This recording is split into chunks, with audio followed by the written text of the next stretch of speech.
Alright folks, welcome back to another raid video. And we've finally got Ninja on the account. So I've got him on my main account just now. If you guys haven't noticed, I have actually taken a little break from the free to plat series just for a couple of days. It's been crazy busy at work and things like that, so I've not actually signed into the free to play for a few days. But I'm really excited to get this guy on my free to play account, so stay tuned for that video. But this is my main account and I've built up Ninja, I've fully booked him, I've gone all the way.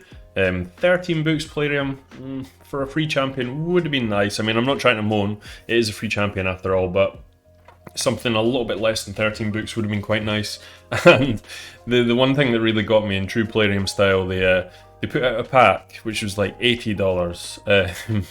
They gave you like all the books, all the amount of stuff you need to get his masteries, just basically everything to upgrade him, all the brews and everything. So you know, it is Palladium. I can't really moan because it's a free champion at the end of the day, it's legendary. See if they'd maybe just made it like a one-off 20 bucks, you know, 15, 20 bucks. That would have been quite cool. But anyway, totally moaning. Let's just get on with the video. So I've been playing about with him and he is a monster in Clan Boss, by the way, like a proper monster. I've played with him in other areas of the game. I know loads of content creators have covered that already. I'm not really going to go into it. He's got like an A3 here that can freeze people, so he's useful for kind of some CC stuff. So he can be used in other areas. He's pretty good in Doom Tower bosses and stuff. I think there's better options. This guy is, because of his A2, it hits randomly, which is a little bit annoying for like Doom Tower and stuff if there's like ads. In Clan Boss, I reckon this guy is going to be one of the best. He's insane, he's so good. And I think we're just scratching the surface with potential because he's got a really awkward A1. So his A1 attacks one enemy. In fact, let's just quickly go through his skill kit, then I'll explain what I'm doing with him. So his A1 attacks one enemy, has a 45% chance of placing a 60% decreased defense debuff for 2 turns. Also fills his turn meter by 15% when used against bosses. So this is where the problems lie. This is the problem ability. Because it's not 100% chance here on the decreased defense, he's a little bit wonky for the team I'm running him in. And he does book up to 60%. And then this ability here you have to account for. Now, I always use Deadwood Jedi's calculator. Shout out to him, his website's insanely good. Use it all the time, but this guy's not in there yet. Now, I'm assuming that I think someone said you can use Pitless one. If you check Deadwood Jedi's videos, I think there's like a guide on how to do that, but I've not actually specifically used that yet. I've just kind of slotted him in and played about with him speed wise. But I'm sure once this guy is in the Deadwood Jedi calculator, people are going to be able to figure out how to do some insane damage with this dude. His A2 is nuts. It attacks 3 times at random. Each hit has a 75-100% chance when booked of placing HP burn and a perfect veil. So the perfect veil is also pretty cool because you can potentially make him last a little bit longer in like a non-unkillable team, because perfect veil is really strong in terms of damage mitigation. So that's another plus he's got. Yet another reason I'd like to see him just perfected into various different Clan Boss teams. When used against bosses, will instantly activate any HP burn debuffs, including HP burn debuffs placed by the skill. So that does basically a ton of damage. 3 times at random. He hits so hard once his passive's going. And I think it's 75k for all the HP burns, so you could potentially, when I was doing the first couple of runs, I was hitting about 700-800k per hit with this A2, it's nuts. So the A3 here, attacks all enemies, 75% chance of freeze. When targeting a boss, it will only attack the boss and ignore 50% of defense, and then decreases the cooldown of Haliburn by 1 skill, so by 1 turn, sorry. Yeah, this is pretty cool. The 50% ignore defense, again, is going to do a ton more damage to Clan Boss. It's all about this A2 though, and the fact that you're decreasing the cooldown in here, this is going to come around more often. The fact that you've got the decreased cooldown and you've also got this thing here with the increased turn meter makes him a bit fiddly to jump into Clan Boss teams, but I just think eventually he's going to be in some insane teams. But I think this is a pretty solid team he's in right now. Now, his passive here is what makes him so strong. I'm sure you all know all the skills, but I'm just going through it anyway. He increases his attack by 10% up to 100% and crit damage by 5 up to 25% each time a single enemy is hit by all 3 of Ninja's active skills in 1 round. This effect can occur multiple times against the same enemy. When fighting bosses, it goes up by 20 to 100 and up by 10 to 25. So yeah, you're going to get a ton of extra stuff once he gets these all filled up. So he has to go through each of his skills once to proc this one. So yeah, this passive nuts, that's what makes him so strong. So I'm opting to run him in a Fury set. Now, I've tried in a few different things. Relentless seems like the best option, but he's not in the calculator yet. I'm guessing there is a way to do it if he goes at, like, you know, at the start of a turn type thing, but yeah, I'm just using him in Fury set because if I put him in Relentless, I just can't figure out the maths and he's not in the calculator. I don't know how you would do it. I'm not even running him in Counter-Attack Masteries, but we'll show you the why in a second. So Fury set, I'm running him at exactly 189 speed.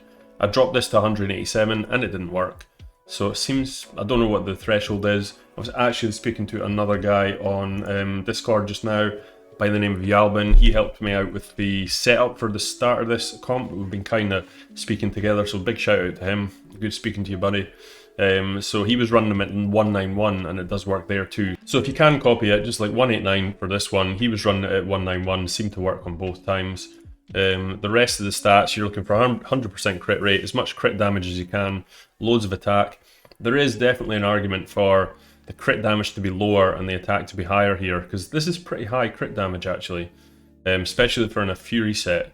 But I would have rather had more attack because the increased attack so much more percentage you're getting. So, you know, if he was at, like, say 230 crit damage and like 5,000 attack, I think he would actually do more damage over time because he's getting the 100% rather than just the 25% extra crit damage. I think that would multiply even more. You know, if you could, I mean, there's an argument for even just having him at like 200% crit damage and having like 6,000-7,000 attack if you can possibly get it. That may be difficult in a Fury set. I mean, you could just run this guy like in Savage. I mean, there's just so many possibilities. I just don't have time to try them all tonight, but this is the one I've gone for anyway. I think Fury makes a lot of sense with him. Fury can do quite a lot of damage. If you don't know what it is, its damage increases as HP decreases, so it's perfect for this build because he's going to be at like 0 HP all the time. I don't have very good accessories yet for Shadowkin. This is the best one I've got here. But yeah, they're pretty naff. This doesn't even have attack percentage on it anywhere, but it's got the speed that I needed. So there's loads of improvement that can be made here. It's a pretty good Fury set, I'm not going to lie. As you can see, this is pretty solid, but I don't have any glyphs on any of it. So this, you know, this is the sort of build, because he gets such an increase in attack and crit damage, the slightest little changes could amp his damage up more. So the fact that I'm doing so much damage right now with like a totally unglyphed set, pretty bad accuracy, pretty bad accessories, sorry, means this guy's damage potential's through the roof, like proper through the roof. His mastery, so here is the key. Now, as the title of the video says, this is the Salad Eater composition I'm running him in. Now, ordinarily you would want to run the defense tree and run retribution and deterrence, but the problem with that is his A1 boost turn meter again. It was making it a little bit crazy. I just couldn't, it wasn't consistent enough. But then I realized the main problem is I replaced Thane, or a Dracomorph if you have him, I don't, with Ninja, and obviously you're losing decreased defense and weaken, but he does have decreased defense. But if you're just running him with the counter-attack masteries on, he's going to be a 60% chance to land, and it's going to land for 2 turns, okay? If you run him like this, you can run him with the sniper ability, which gives him another 5% to land, but you can also run him in Master Hexer, which is going to have a chance to increase the debuff as well. So I found after running like a ton of like runs and then just quitting last minute, this was way more consistent than running them in defense with retribution and stuff, because you've got much more chance of the decreased defense landing like a lot, yeah, just a lot more often. If you could get like the perfect run where it does proc all the time and lands all the way through, I think he'll actually be as good as Dracomorph, better than Thane. To be honest, in this composition, that's the way I'm predicting it anyway, especially once I can actually glyph him up, because my Thane was pretty well speed tuned. I'm already doing the same amount of damage I was doing with Thane on this composition against the worst affinity for me, with no glyphs, all that kind of stuff. So the stars are definitely aligning for a really good run tomorrow when I get to do it on Void. Might make another video tomorrow when I do this. The perfect composition actually Sorry, the perfect affinity to run it against would be Spirit, actually. But yeah, we'll try that too. So anyway, so that is the masteries. You get the idea. We want to land that decreased defense, and we want it to extend. And we don't really want to do this because it's just going to hit more A1s and it's going to throw the comp out because he's going to go faster. I'm sure there's a way to do it. I just haven't figured it out at all. And he's not in the calculator yet, so we're not going to do that today. But I think, yeah, that is the secret. So it's going to be those masteries and Fury together really is what makes this champion. So the next lot of champions, you've all seen a Salad Eater before, but I'll go through it really quickly. It's a double Man-Eater composition. The fastest Man-Eater here has to be 289 speed. If you can, I mean, this is a pretty crazy build. I'm not going to lie, this isn't for like beginner players or anything. This is more for endgame, but I just want to show you what this guy can potentially do because that's what you all want to see, really. There's loads of videos out there too showing what he's like without books and, you know, not quite as achievable stats, so definitely check those videos out too, but I just wanted to put this out there. 289 speed, 100% crit rate, and all these stats, you know, as much crit damage and as much attack as you can. The second Man-Eater here is coming in at 288, pretty standard tuning. This guy's not quite as good a build, unfortunately. He doesn't have nearly as much crit damage. I could probably change this guy about and get a bunch more damage out of this one too, so I might well do that, see if we can push it up to even more damage. 100% crit rate, 288 speed, that's the only things you really need to know. And then we're going on to our Seeker next. So our Seeker is running at 222 speed, so that's going to be, again, 100% crit rate. As much attack and crit damage after that as you can get is useful. And the last champion is Mashald. So Mashald, where is he? Cannot find him at all. Here he goes. So Mashald is running at 239. And again, you just want as much attack, crit rate, crit damage. I don't really have these builds optimized anymore. I've kind of moved gear about, so this guy's in like a broken set. So I'm going to actually tune this over the next few days once I work out the best build for Ninja and see how much damage we can get out of this composition. And then after that, there's a couple other things I want to try, so we'll get on with that. So that is the composition. Let's just jump into a clan boss run right now and see how he does. So unfortunately it's landed on blue affinity just now, so blue's not amazing for us. So as you can see, these two are going to hit neutral against blue, but my Mashald is unfortunately going to weak hit against blue, so I'm going to lose quite a lot of damage over time there. Best possible one really is for it to land on the green, because then I'm going to have strong hits from both of these two landing on here, and then I'm going to have neutral hits from Mashald and these two, so I'll get a ton of damage on Spirit. Really good damage on Void, but blue and especially red affinity are going to be the toughest two to deal with, but I'm pretty sure they'll just pull through it both. I mean, this is like the second worst affinity then, I guess, for this composition, but I'll definitely want to try it on Void and Spirit and see what happens with it. So let's just jump in and we'll show you how we go about setting this all up. Right, so we're coming in and it's not on auto just now, and what I'm going to do is I'm going to hide my web camera just to make it easier to see everything. And yeah, so just before we start as well, there was a couple of things I didn't mention in the champion builds. Mashald you want like as low accuracy as possible. I'm running Mashald, I think at like 50 accuracy, because if Mashald does land a leech, then that's going to impact the damage that Ninja does from Fury. So you don't want Ninja, and you don't want him to also have the mastery that gives him effectively lifesteal, can't remember, life drinker I think it's called. You don't want him to gain any life at all. You want him right sitting on 1 health or whatever it is, the unkillable, because that way he's going to do the maximum amount of damage from his Fury set. And then also, in that case, you need Ninja 2 at a decent amount of accuracy. I think I'm running him at like 265, plus he's getting the extra stuff because he's gone down the accuracy tree for once, so he gets the bonuses from that tree too. So let's just go ahead and I'll show you the turn order we need to go. So we A1 with the first Man-Eater, then A1 with the second Man-Eater, and then we basically hit auto and go through the next three. Just watch, because Ninja's ability is pretty fast, you have to click off auto pretty quick. There we go. And then we A1 again with the next Man-Eater, and then we A1 again. So that's our 2-turn delay.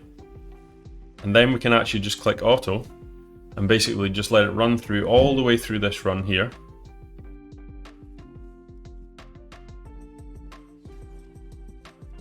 And then the clan boss takes the turn, click it off auto, and then you want to A1 with this Man-Eater, and then from then on it's an auto composition, so it's really easy to set up.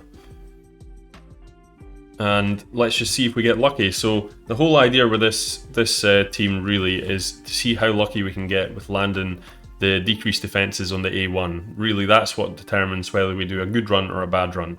Now, like I said before, this is on Magic Affinity. It's not ideal. On Spirit Affinity, I think this could do really good damage, but there we go. We landed the decreased defense. Unfortunately, it was only for 2 turns. If that was a 3 turn, that'd be a great start. But there we go, that's dealing a ton of damage already, that A2.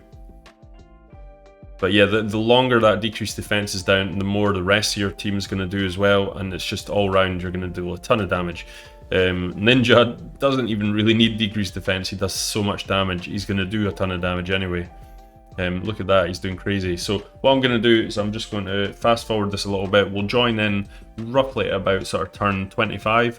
That way everything's kicked in, we're going strong, and we'll see what sort of damage he's dealing. Hopefully we can get lucky with the decreased defenses by then, but we'll see how we do.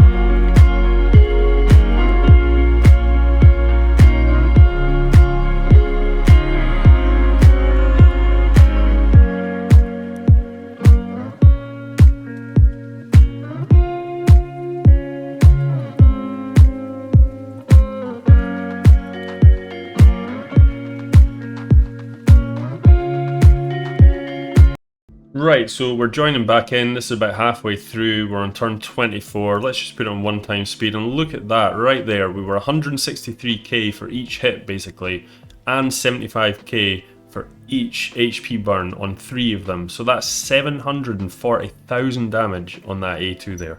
That's how much that hit for on that one single skill. 740,000 damage. That's nuts. Absolutely crazy. Look at this ability, 245k damage on that one. Decreased defense is down right now. You can see how crazy this would be with weaken down as well. He hits insanely hard, guys. Really, really hard. Let's see if we can hopefully get another A1 off here, I think it is. Or it might be the A2 coming back round. Yeah, it is. There we go. Again, 140, 163, 150k. Another 700k plus hit. Yeah, this is nuts. I've been pretty unlucky with the decreased defense in this run, I'm not going to lie, so it's not going to be my best run ever. There we missed it again. But it is just RNG, you're only working on a, well, it's 60% chance, plus my 5% from mastery, so I'm 65%. I've also got that chance to extend it, but I've not extended a single one of them yet. So it's one of those compositions, you're probably going to run like, you know, run it every day. There we go, got decreased defense there. You're going to run it every day. You'll probably run between like, well, the lowest I've done so far, 78,000. 78k, which is still a 1 key Ultra Nightmare. The highest I haven't hit yet, and I mean this has only been on Blue Affinity too, keep in mind.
Right, so there we are. We've come in at 80.9 million, which is not my best run.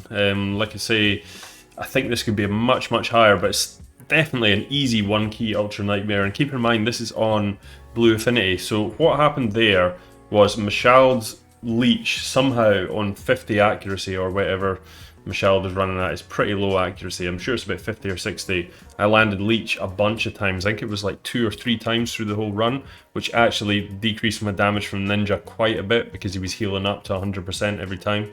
So, and that's only a 3% chance to happen. So the likelihood, I think that's the first time I've actually seen leech land in whatever 5 or 6 runs that I've done of this. So that was unfortunate. So that would increase the damage quite a bit more. Also, I was very unlucky with the decreased defenses there for a while in the middle of the run, so I wasn't running too much. But look at this damage. I'm just going to remove my camera again because you can't see it.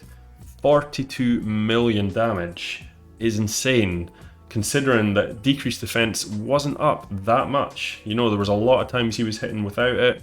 There was, you know, he's not on strong affinity just now. If this was in spirit affinity, Michelle isn't going to be weak hitting.